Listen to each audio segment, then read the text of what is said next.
This is the 40U Tech Startups podcast. The podcast in which you hear all about the startups and spin-offs from the 4 technical universities in the Netherlands.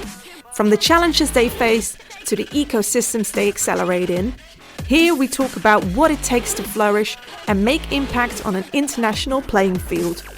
Brought to you by the 40U. Welcome to another episode of the Dutch 40U Tech Startups podcast. I'm your host, Vera Boertien, and today we're in Paris because we're visiting Hello Tomorrow. It's the global summit for deep tech startups. So I figured, let's invite a deep tech startup.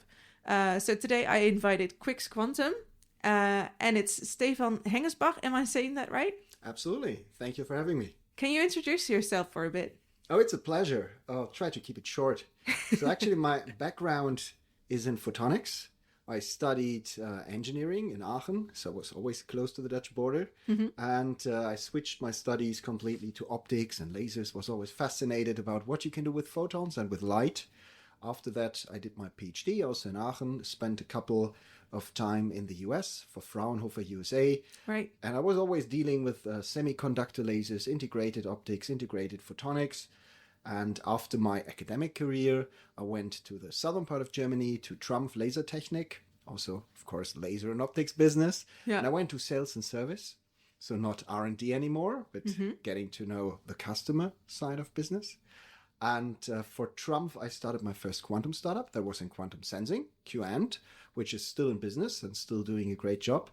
And after 3.5 years, I made a personal and technological decision to switch to another technology platform from lithium niobate to silicon nitride, and I came to Quix Quantum. That's quite a story. Like 30 years in 3 sentences. Nice. I love the summary. Nice. So now you're at Quix Quantum, and Quix is a spin-off of the University of Twente, right? Yes, we are profiting very much from 2 or 3 decades of experience in integrated photonics in Twente. As you might know, Twente has one of the large clean rooms, the Mesa Plus clean room in the Netherlands. And there's also a foundry partner, Lyonics. And together with Lyonics, we developed the first quantum chips in Enschede. And in general, why can we make quantum chips? Because they are very lossless. So the guys in Twente found a recipe to make silicon nitride chips very lossless. And one day in 2019, when Quix Quantum was founded, the founders, Jelmer Rennemer and Hans van den Fleggert, figured out that the threshold for quantum experiments was reached. So the chips were good enough that you could prove quantum effects on chips, which was groundbreaking because before that you needed a lot of bulk optics, optical tables, and the quantum experiments was just large. And now you could do it on chip. And therefore Quix was founded in 2019. Nice. And I hear you say photonics and quantum. How do those two relate to each other for noobs like me? I mean, photonics is almost everywhere in quantum. We have to make a decision. There are different modalities of quantum computers. Probably you have seen pictures of a superconducting quantum computer with large cryostats where the chip is at the bottom of a large fridge. And there are ion-based quantum computers, neutral atoms, but they have one thing in common. All of these need here and there optics. The ion-based quantum computers and neutral atom quantum computers need a lot of optics with a lot of frequencies to actually manipulate quantum states and to read them out, the quantum information. Most of these transitions are optical. Some of them are microwave, but you really need a lot of laser frequencies in optics. And then what Quix Quantum is doing is we do a fully quantum computer based on photonics. So our qubits are photons. Right. And this is then purely based on photonics. And weren't you also the ones who sold the first quantum computer? Yes. So there was a tender in Germany about a universal quantum computer, and we won it. So Quix Quantum was awarded to build a quantum computer that is able to operate universal gate sets on the processor. And this tender was from the German Aerospace Institute, the DLR, and the money initially comes from the German Ministry of Economics. Right. They invested in different modalities.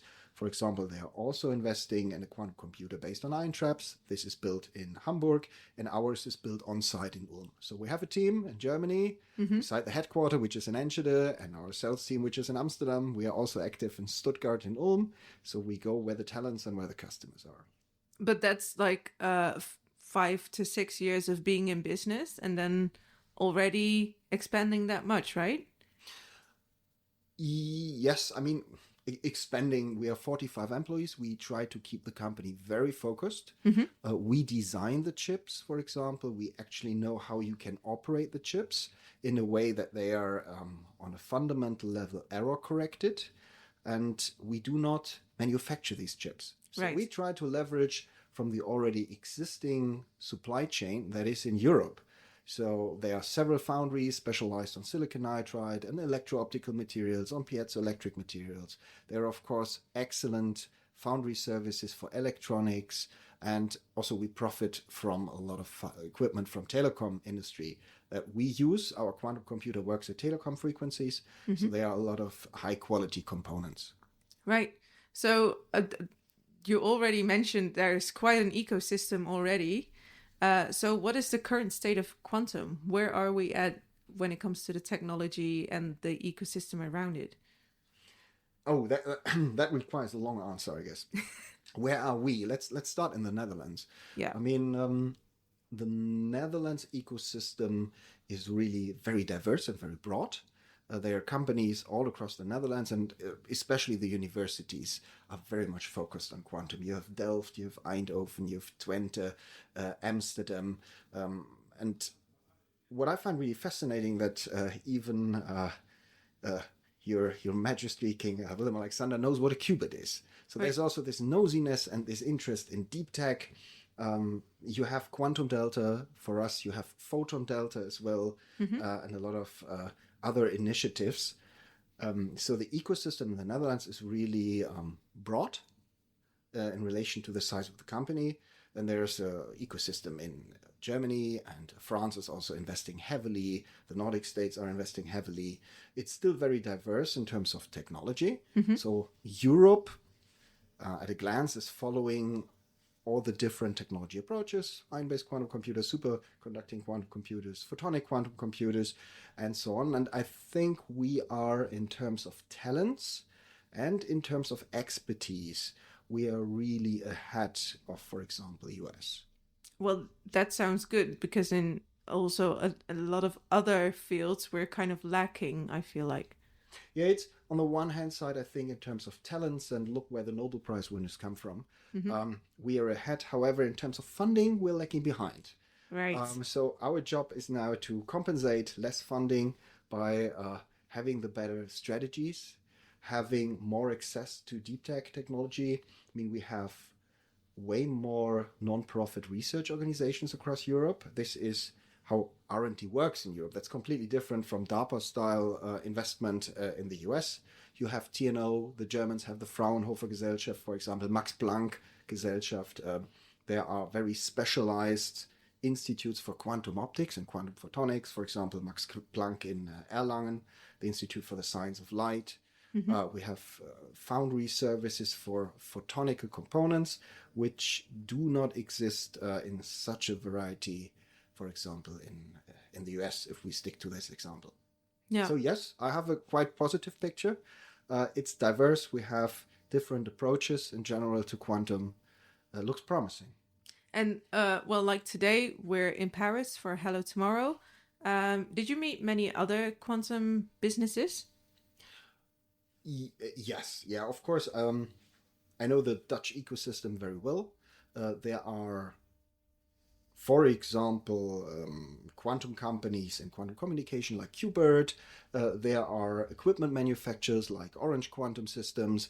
And of course, it's a niche still. It's a small branch, and we exchange ideas. Of course, it's not really competitive.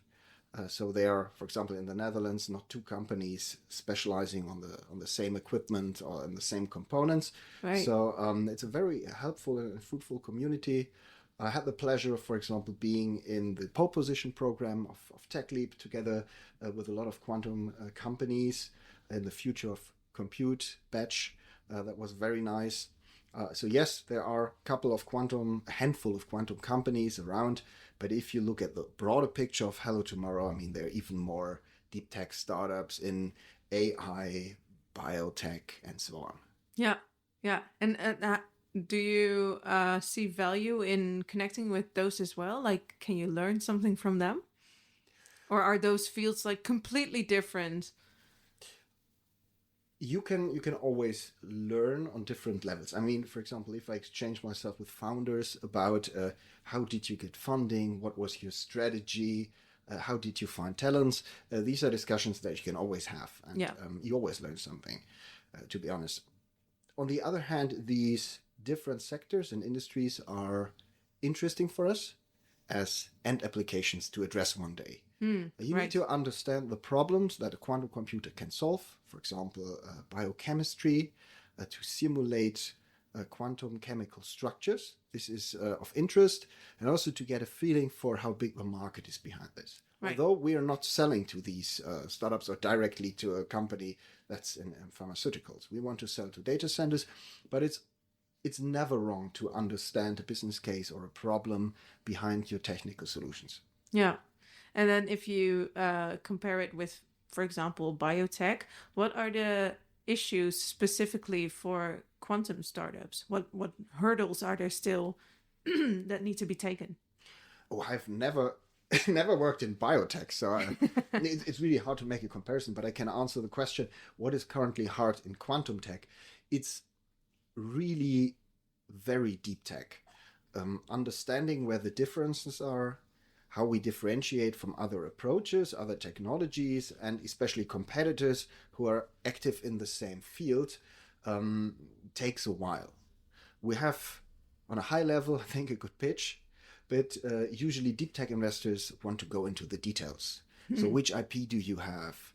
And so storytelling in the end. Make a long answer short, the storytelling. How can I sell you a quantum computer that's maybe currently at the state of a calculator, of a pocket calculator? I mean, we have the computational power of a laptop maybe currently. You can simulate the computers we build today with your standard MacBook. However, in future, the calculation power will scale. So we're selling something that has a huge potential in future. The added value to economy is crazy, that number, if you look at McKinsey or Yole studies. But today it's more like a calculator or a laptop. So the added value is limited. You have to see the vision. So storytelling is number one. And obstacle number two is really the limited amount of funding. There are a lot of quantum companies, different modalities. You have to place your bet. And a lot of investors made their bet. They're cautious of placing a second quantum bet maybe.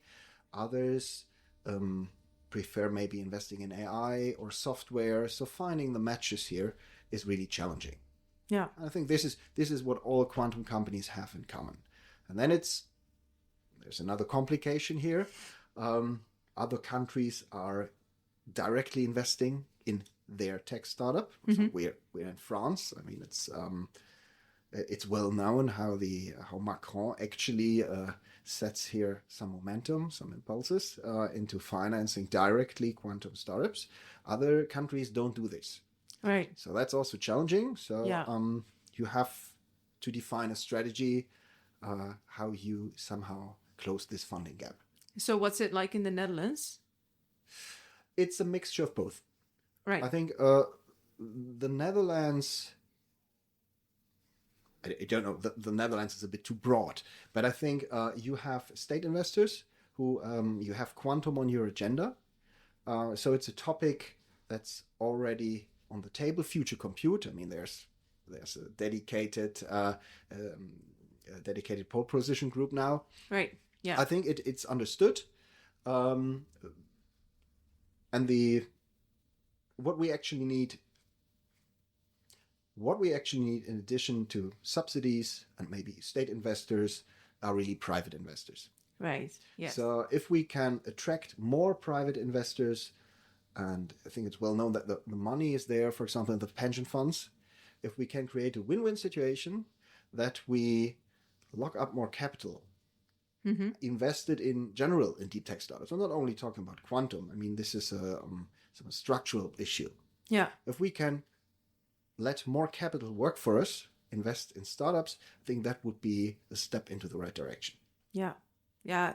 That's the main thing with deep tech, right? It takes a lot of time to develop, but also a lot of money. And it takes a lot of time before you see the results of the money that you put into it. So it takes a lot of guts for the investors as well to invest. That's true. And the fund structure needs to fit to the timing and the R&D roadmap of the startup. Yeah, it doesn't really make sense to do an investment, an early stage investment in a quantum computing startup and expect that you get your exit after 3 or 4 years. Mm-hmm. That's very unlikely to happen. Yeah, exactly. Yeah. So where are you now with Quix Quantum? Because you sold your first quantum computer. What's next for you? Building it. To be very honest, what we actually sold was a quantum computer development project. Right. And we deliver parts of that quantum computer milestone by milestone. We get paid milestone by milestone. So far, we are on track. Mm-hmm. The customer approved all the different milestones and all the hardware that we delivered so far. It's still 2 years to go. The next step will be an 8-qubit quantum computer. The hardware is under construction. The foundries are working on it. And now we are focusing already on the far beyond, on the 64-qubit quantum computer, which will be delivered a year later. It's early 2027 then. And beyond that, it's about scaling. The challenge for us currently is the supply chain. Mm-hmm. We are fabless. As I told you in the beginning, photonic quantum computing is all about losses. You're not allowed to lose too many photons. Mm-hmm. And we are trying to source components and actually stick them together in a good architecture, that there is a small, compact, room temperature quantum computer in the end that adds value into data centers. Yeah. That's the long-term plan. Still the supply chain, as you can imagine, these components are really, I tend to say, in the upper right corner of every graph. So they're very, very lossless. The yield needs to be very high. And every step from the fiber coupling to the wavelength accuracy needs to be at a high yield. Mm-hmm. So it's still challenging. So it's also challenging for our suppliers.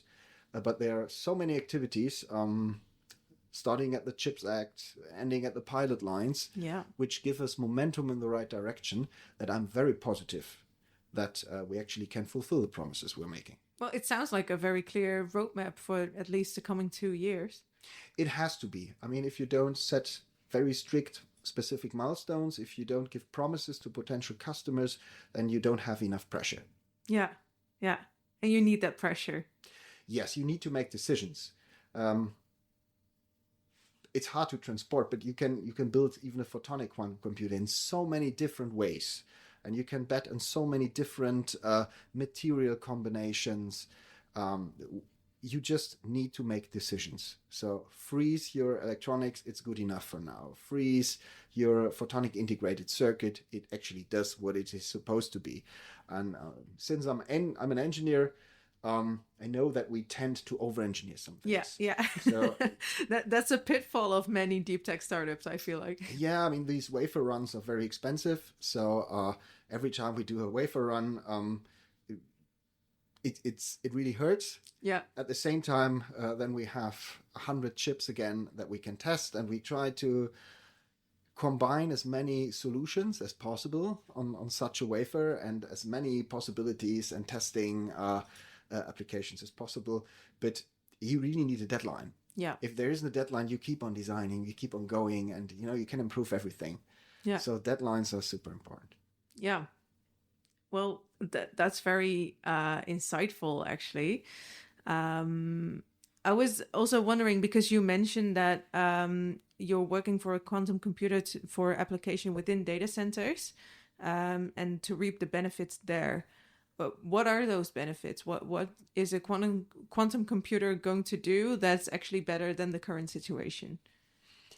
It will be a combination that is powerful. So a quantum computer will never replace your standard high-performance computer, your HPC in a data center.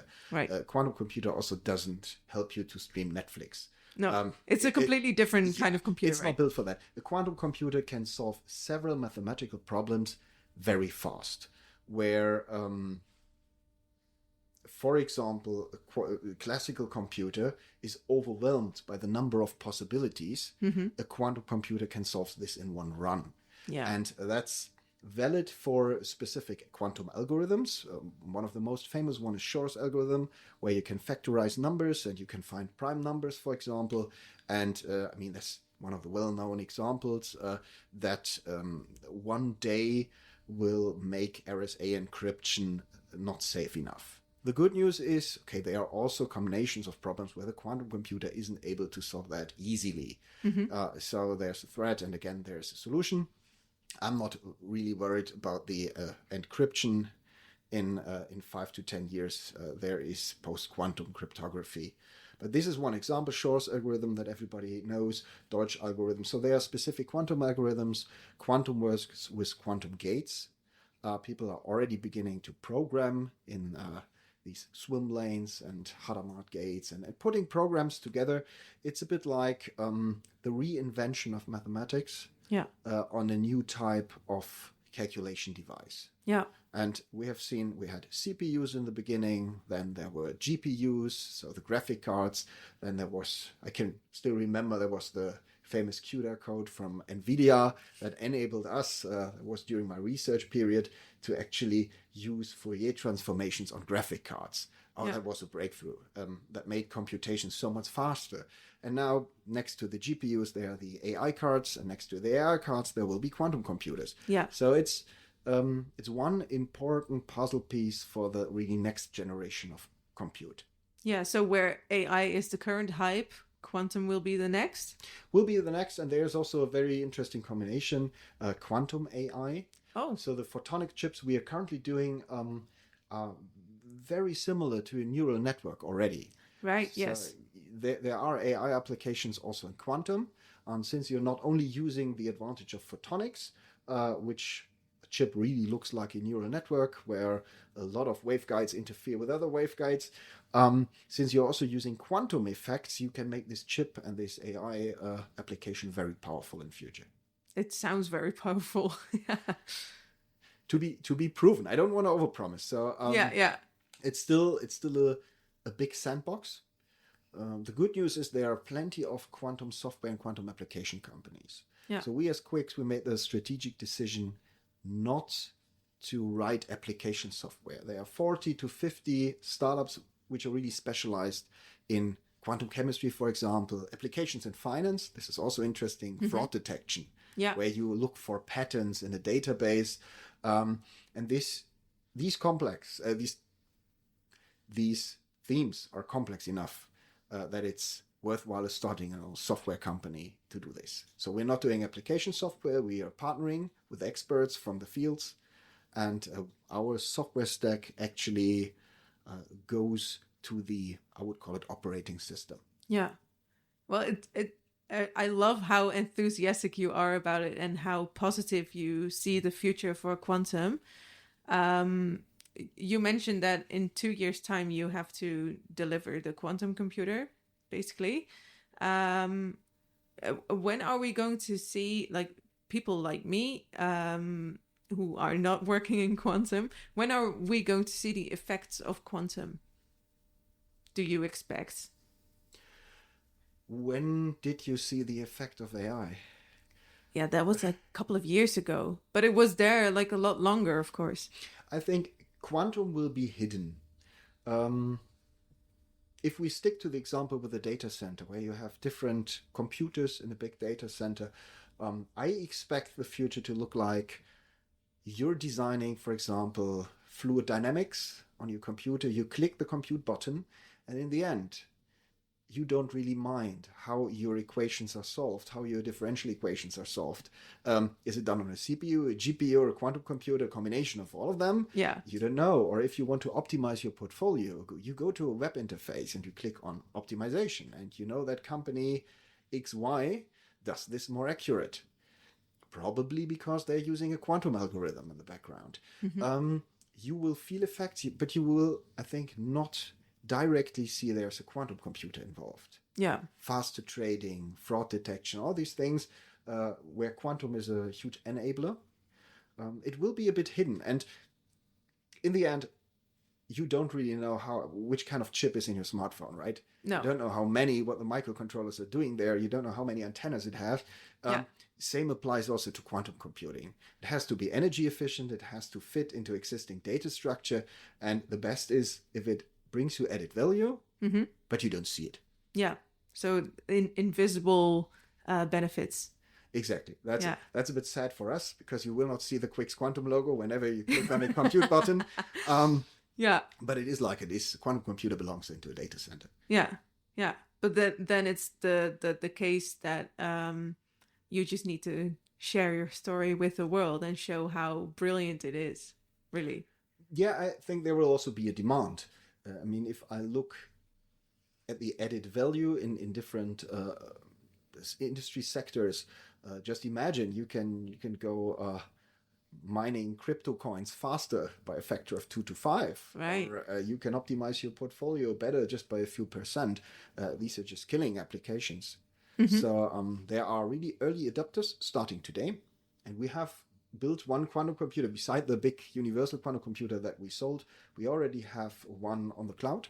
So you can just log in, go to quixquantum.com, you can subscribe, and then you can play around with a real quantum computer that's actually in our laboratory in Enschede. And you can set up a so-called unitary matrix, and you can just let the photons run through the processor and sample your first quantum problems. And these are test beds that already now industry is using and trying first experiments. We are in a few application projects, and the latest one, for example, are the Purple Nectar projects. There was a press release a couple of weeks ago where we are trying to optimize some fluid dynamics, water flow, together with TNO, for example. So there are activities going on where people have good ideas. This is math that is complex enough that it's worth the while to try it on a quantum computer. Yeah. So, I mean, first steps, but I mean, I compare it to the first transistors. Yeah, exactly. Yeah, I think it'll be so groundbreaking that we cannot even imagine it right now. Right? Or maybe you can. Yes and no. It's really hard to transport the message how powerful quantum can actually be.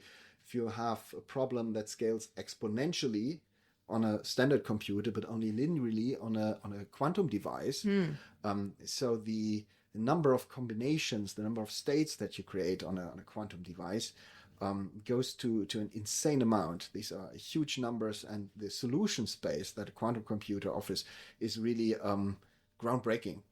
Yeah, that's a complete different league of computation.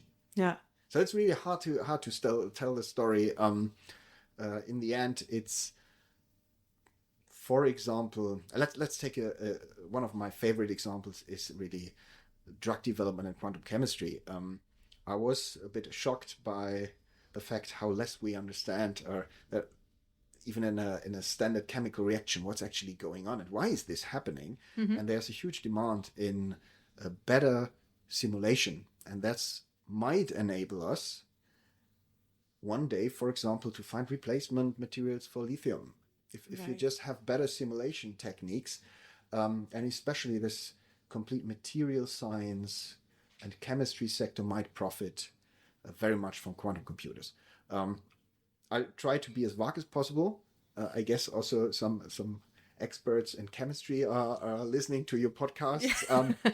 I'm not too much in that application, but I see the potential. Yeah. And also the experts, is more important for me that also the experts in the field see the potential.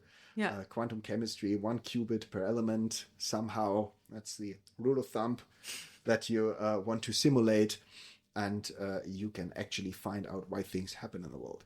Yeah.